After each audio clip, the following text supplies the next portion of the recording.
UPSC civil service exam 2024 ఫలితాలు నిన్న విడుదలయ్యాయి.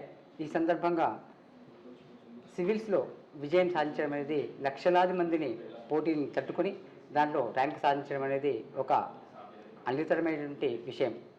ఈ సందర్భంగా మనం ర్యాంకర్ల యొక్క సక్సెస్ స్టోరీల్లో భాగంగా ఈరోజు ప్రీతి ఏసీ 263 ర్యాంక్ సాధించి దాదాపు ఐఏఎస్ పోస్ట్ని కైవసం చేసుకోబోతున్నటువంటి ప్రీతితో మనం ఆమె యొక్క విజయ ప్రస్థానాల గురించి పూర్తి వివరాలు సమగ్రంగా తెలుసుకుందాం. నమస్కారం మేడం. నమస్తే sir.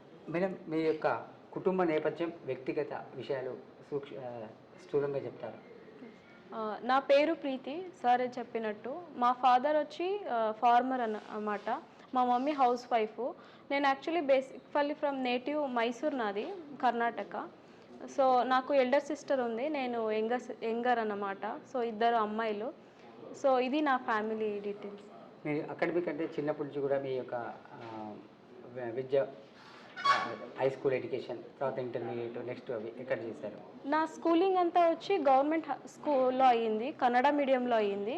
Government primary school, government high school, మళ్ళీ కాలేజ్ వచ్చి government PU college KR Nagar అని, అది కూడా గవర్నమెంట్లోనే అయ్యిందనమాట. మళ్ళీ గ్రాడ్యుయేషన్ వచ్చి నాది BSc agriculture, BC farm Mandi అని కాలేజ్ ఆఫ్ అగ్రికల్చర్. మళ్ళీ మాస్టర్స్ వచ్చి నాది బనారస్ హిందూ యూనివర్సిటీ వారణాసి, ఉత్తరప్రదేశ్లో జరిగిందండి. మీరు అంటే పూర్తిగా బీఎస్సీ అగ్రికల్చర్ సైడ్ నుంచి వచ్చి ఇటు సివిల్ వైపు ఎందుకు రావాలనుకున్నారు మీరు? అది నాకు యాక్చువల్లీ పర్సనల్ రీజన్స్ కొన్ని ఉండే. నేను ట్రాన్సిట్ అయినప్పుడు, అంటే కర్ణాటక నుంచి ఉత్తరప్రదేశ్కి వెళ్ళినప్పుడు కొన్ని డిఫరెన్సెస్ ఉంటాయి కదా మనకి డెవలప్మెంట్లో అయినా అదంతా. సో నేను అది చూసినప్పుడు ఏదన్నా చెయ్యాలని నాకు అనిపించింది. So it all started with that situations and all. అంటే మీరు మాస్టర్స్ దగ్గర తర్వాత నేను ప్రాక్టీస్ చేయాలి అని అప్పటిదాకా మీకు ఎటువంటి ఆలోచన లేదు సివిల్స్ వైపు? లేదండి, అంటే నాకు ఉండేది చిన్నప్పటి నుంచి చేయాలని, బట్ పర్టికులర్గా యూపీఎస్సీ సివిల్ సర్వీస్ చేయాలని లేదు. బట్ తర్వాత మాస్టర్స్ అయినాక కొన్ని నా సీనియర్స్ ప్రిపేర్ అవ్వడము, ఈ ఎగ్జామ్కి ఇంట్రొడ్యూస్ అవ్వడం బట్టి నేను స్టార్ట్ చేశాను. అయితే దాదాపుగా అందరు కూడా సివిల్స్ ప్రిపరేషన్ అంటే ఎక్కువ ఢిల్లీకి వెళ్తుంటారు, కానీ మీరు హైదరాబాద్ వైపు ఎందుకు వచ్చారు? యాక్చువల్లీ కొన్ని ఫైనాన్షియల్ రీజన్స్ కూడా ఉన్నాయి సార్. ఎందుకంటే ఢిల్లీకి వెళ్తే కొంచెం ఎక్కువ ఖర్చులు కూడా అవుతాయి. సో నేనేమన్నా అనుకున్నా అంటే నేను మొత్తం సెల్ఫ్ స్టడీ చేసుకుంటా, జిఎస్కి వచ్చి ఆప్షనల్కి తీసుకుందాం అనుకున్నా. సో ఆప్షనల్కి ఇక్కడ కోచింగ్ తీసుకున్నా ఈ హైదరాబాద్కి వచ్చి. సో అందుకే ఇక్కడ హైదరాబాద్లో ఉండడం జరిగింది. మీరు ఎప్పుడు ఫస్ట్ ఇది ఇప్పుడు ఎన్నో అటెంప్ట్ మేడం? ఇది థర్డ్ అటెంప్ట్. ఫస్ట్ అటెంప్ట్ మీరు 2020లో ఇచ్చిన. 2020లో అప్పుడు ప్రిలిమ్స్ కాలేదు. తర్వాత 2021, 2022 నేను ఏం అటెంప్ట్స్ ఇవ్వలేదు కొన్ని పర్సనల్ రీజన్స్ వల్ల. తర్వాత 2023లో ఇచ్చిన, ప్రిలిమ్స్ కాలేదు, సీసాట్ వల్ల పోయింది. తర్వాత ఈ year first time prelims, mains, interview అన్నీ అయినాయి. ఫస్ట్ 2024లో అన్ని 3 స్టేజెస్ క్లియర్ అయినాయి. మీ ఆప్షనల్ ఏం తీసుకున్నారు? ఆంథ్రోపాలజీ అండి. ఆంథ్రోపాలజీ వచ్చేసి మీరు కోచింగ్ ఏమైనా తీసుకున్నారా? అవును, నేను బేసిక్ ఫౌండేషన్ కోర్సు ఆంథ్రోపాలజీకి వచ్చి సోసిన్ అకాడమీ అని, సోసిన్ మేడం ఐఏఎస్ అకాడమీలో తీసుకున్నా. టెస్ట్ సిరీస్ వచ్చి art reflection IAS academy, Vivekananda sir దగ్గర. మిగతా పేపర్లకు సంబంధించేసి జిఎస్ కానీ తర్వాత మీ ప్రిలిమ్స్ కానీ ఎలా మీ యొక్క ప్రస్తావన ఎలా అంటే ప్రిపరేషన్ స్ట్రాటజీస్ ఏం చెప్తారు? నేను జిఎస్ అవునవును యాక్చువల్గా ఇప్పుడు ఏమైందంటే మేడం, అగ్రికల్చర్ అంటే కంప్లీట్లీ ఇట్ ఈస్ డిఫరెంట్. ఒక ఆప్షన్ పక్కన పెడితే మిగతా అన్ని పూర్తిగా మీరు చిన్నప్పటి చెప్పు టచ్ చేసి ఉంటారు. అందులో ఇప్పుడు ఉన్నటువంటి చదువులు చూస్తే మనం ప్రత్యేకంగా ఆ జనరల్ స్టడీస్ అనేది అసలు పూర్తిగా అవాయిడ్ చేసుకుంటే ఎంతసేపు మ్యాథ్స్, ఫిజిక్స్, కెమిస్ట్రీ, లేకపోతే బాటనీ, జువాలజీ వీటిల్లోనే పడిపోతున్నారు పిల్లలు. ఈ సివిల్స్కి వచ్చేసరికి ఏంటంటే మన పూర్తి స్థాయి ప్రపంచాన్ని మొత్తం సునిశ్చితంగా 360 డిగ్రీస్లో చదవాల్సిన నేపథ్యం. అయితే మీరు బీఎస్సీ నుంచి ఇటు సైడ్ వచ్చినప్పుడు బేసిక్ ఫౌండేషన్ దగ్గర స్టార్ట్ చేయాలి. అది ఎలా స్టార్ట్ చేశారు? అంటే మీరు పూర్తిగా గవర్నమెంట్ స్కూల్ బ్యాక్గ్రౌండ్ నుంచి వచ్చారు.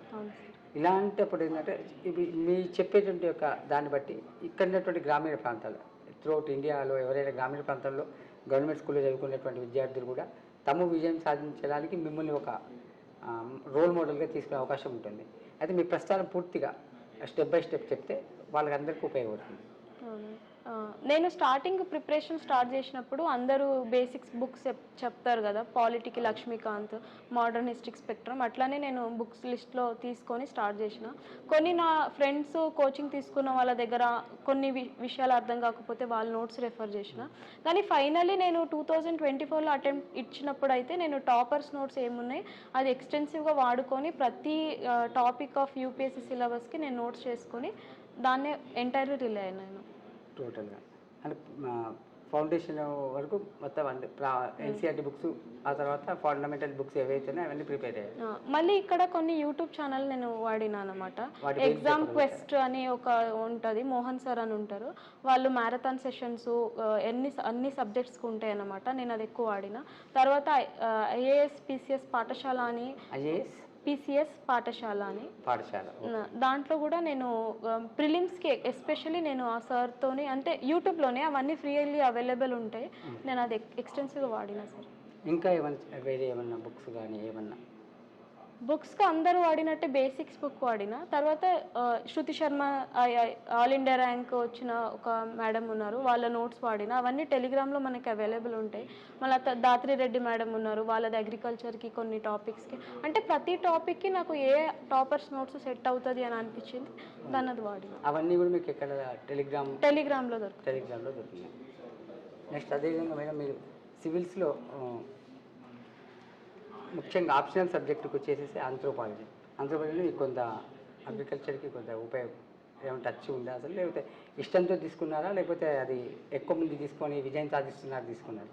అది రెండు చెప్పొచ్చు అండి. ఎందుకంటే నేను స్టార్ట్ చేసిన టైంలో ఆంథ్రోపాలజీలో చాలా ర్యాంక్స్ వచ్చినాయి. సో నేను అంటే నేను స్టార్ట్ చేసినప్పుడు ఆంథ్రోపాలజీ ఒక సబ్జెక్ట్ ఉంది అని నాకు తెలీదు. సో అప్పుడు ఇదేంటో బాగుంది కదా అని చూస్తే జెనెటిక్స్ పార్ట్ కొంచెము మనకి, నేను ప్లాంట్ జెనెటిక్స్ చదివిన కాబట్టి కొంచెం ఓవర్లాప్ అవుతుండే. మళ్ళీ ఇంకా కొన్ని టాపిక్స్ లైక్ మ్యారేజ్, సొసైటీ అన్నీ మనకి లైవ్లీ సబ్జెక్ట్స్ కాబట్టి I chose that optional. Okay madam.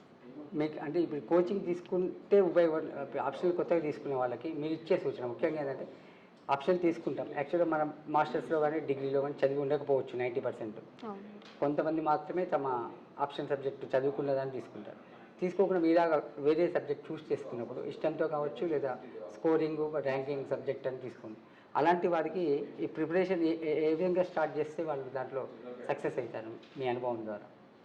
నేనైతే సార్ ఆప్షనల్కి తీసుకోవాలి అని నేను చెప్తాను. ఎందుకంటే మనకి ఈ జర్నీ చాలా పెద్దది కాబట్టి ప్రతి ఒక్కటి మనం చదవలేము.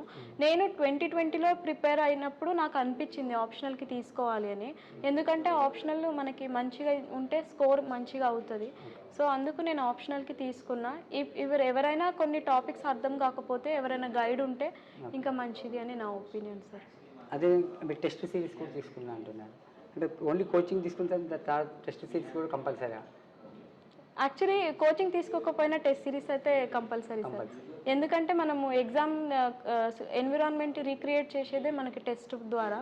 సో టెస్ట్ అయితే కంపల్సరీ, మనం కోచింగ్ తీసుకోకపోయినా పర్లేదు, టెస్ట్ సిరీస్ అయితే compulsory. Test series compulsory.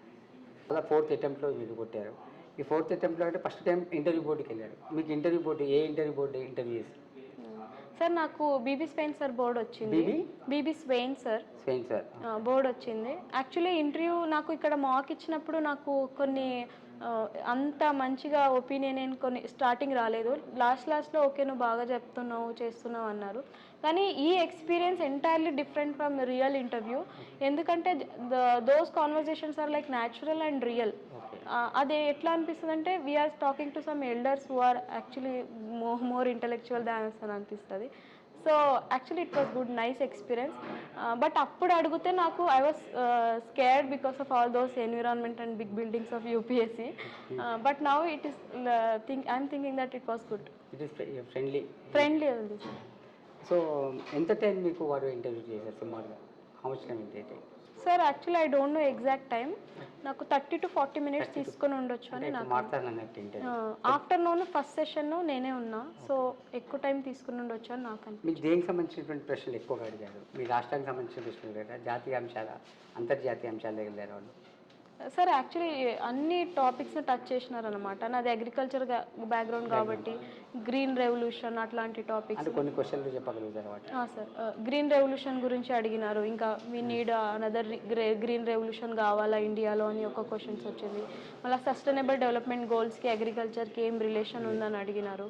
So ఇట్లా అగ్రికల్చర్ రిలేటెడ్ అడిగినారు. సెకండ్లీ నేను విమెన్కి కొన్ని మెన్స్ట్రువల్ హైజీన్ గురించి అన్ని క్యాంపెయినింగ్ చేసిన ఉండే నా కాలేజ్లో.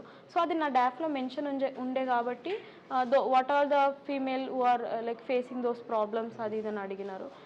ఇట్లాంటి కొన్ని క్వశ్చన్స్ అయితే నాకు వచ్చినాయి సార్.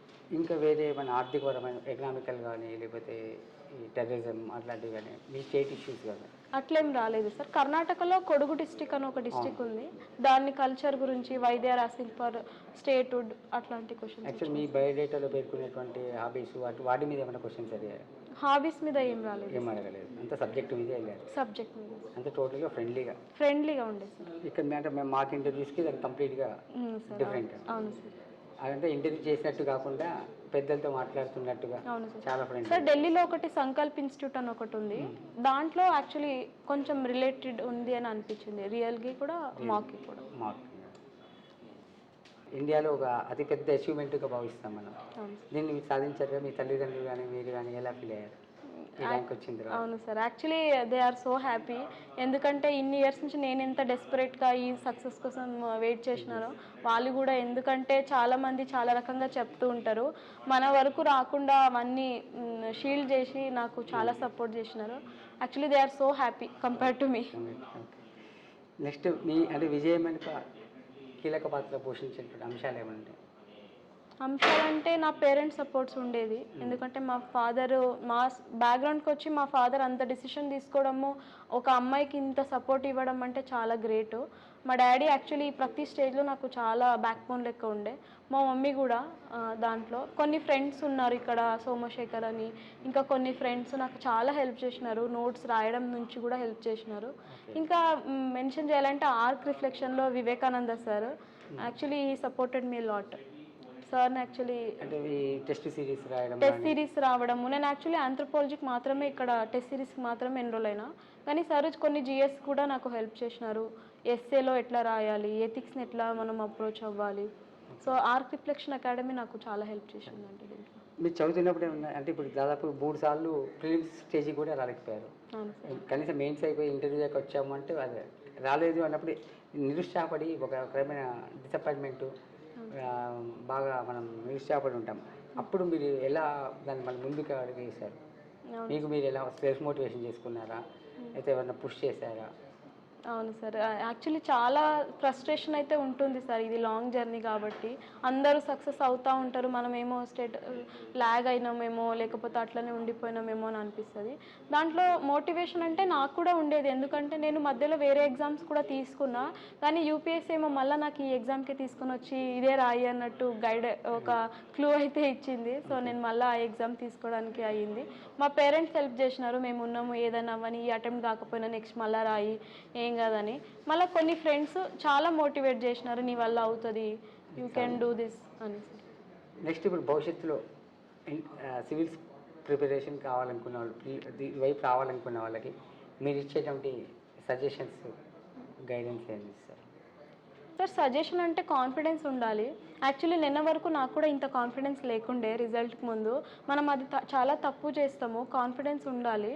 కాన్ఫిడెన్స్తో పాటు ఏంటంటే ఇప్పుడు చాలా ఇన్స్టిట్యూషన్స్ ఉంటాయి, మనం దాంట్లో కన్ఫ్యూజన్ అవ్వద్దు ఏది ఏంటని. మనం చాలా ఫ్రెజైల్ ఉంటాం మెంటల్లో.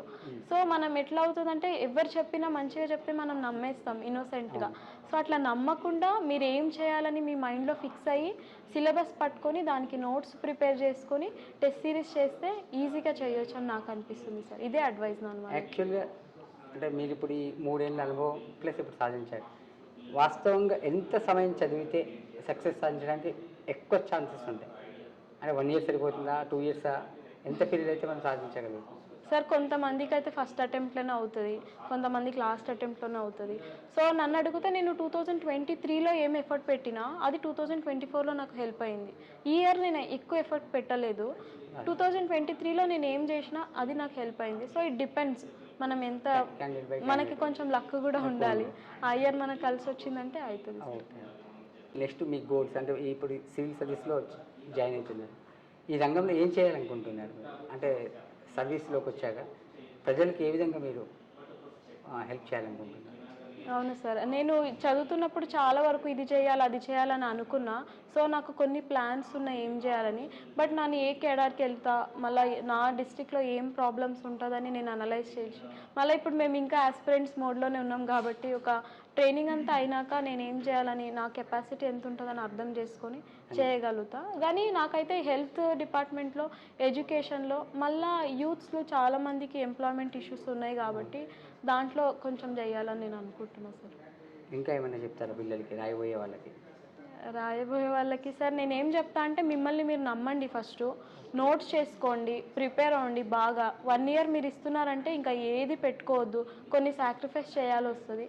సో ఈజీగా తీసుకో, ఇప్పుడు చెప్పడం యాక్చువల్లీ ఈజీ, చేసే వాళ్ళకి ఇబ్బంది అని అనిపిస్తుంది ఆ టైంలో. సో ఏం చెప్తా అంటే ఇదే సార్, మంచిగా నోట్స్ చేసుకొని ప్రిపేర్ అవ్వండి. స్కూల్ డేస్లో మనం ఎట్లా ప్రిపేర్ అవుతామో ఒక సబ్జెక్ట్కి, అట్లా ప్రిపేర్ అయితే చేయొచ్చు సార్. ఇది ఇంకొకటి మేడం, సోషల్ మీడియా బాగా డిస్ట్రాక్షన్స్ ఎక్కువ ఉన్నాయి. అవును సార్. వీటికి సంబంధించి మీరు ఎలాగ? యాక్చువల్గా ఇప్పుడు సోషల్ మీడియానే విజయం ప్రస్థానంలో మీకు అది ఉపయోగపడింది. అవును సార్. టెలిగ్రామ్ ఛానల్ చూసుకున్నారు, కొన్ని యూట్యూబ్ ఛానల్స్ చూశారు, దాంట్లోంచి మీరు నోట్స్ పిక్ చేసుకున్నారు, దాన్ని ఫాలో అయ్యారు, సక్సెస్ అయ్యారు. అదే సోషల్ మీడియా డిస్ట్రాక్షన్ కూడా, అది అంతరాయం కలిగించేదానికి కూడా ఉంది. దానికి ఎలా అవాయిడ్ చేయాలి అని చెప్తారు మీరు ఆస్పిరెంట్స్? సార్ ఇప్పుడు మనం సీరియస్గా ఆస్పిరెంట్స్ ఉన్నామనుకోండి, మనకి ఒక 2-3 అవర్స్ టెలిగ్రామ్ అయినా ఇన్స్టాగ్రామ్ అయినా వాడితే ఒక రిగ్రెట్ లెక్క ఫీల్ వస్తుంది, అయ్యో నేను చదవలేదు అని. కానీ అది గుర్తుపెట్టుకోవాలి మనం. ఇప్పుడు రిగ్రెట్ ఫీల్ అయ్యి తర్వాత మళ్ళీ అదే మిస్టేక్ చేస్తూ ఉంటాము. రిపీట్ కాకుండా అది మనసులో పెట్టుకొని, నేనైతే మొత్తం ఆఫ్ ఏం అవ్వలేదు ఇన్స్టాగ్రామ్ ఇవన్నీ, వాట్సాప్ అని. జస్ట్ మెయిన్స్ టైంలో అయితే నేను బేసిక్స్ ఫోన్ వాడేదాన్ని, మెయిన్స్ టైంలో డిస్ట్రాక్ట్ అవ్వద్దని. దాని తర్వాత నేను వాడినా, బట్ నేను ఈ సోషల్ మీడియాలో అంత యాక్టివ్ ఏం ఎప్పుడు ఉండను.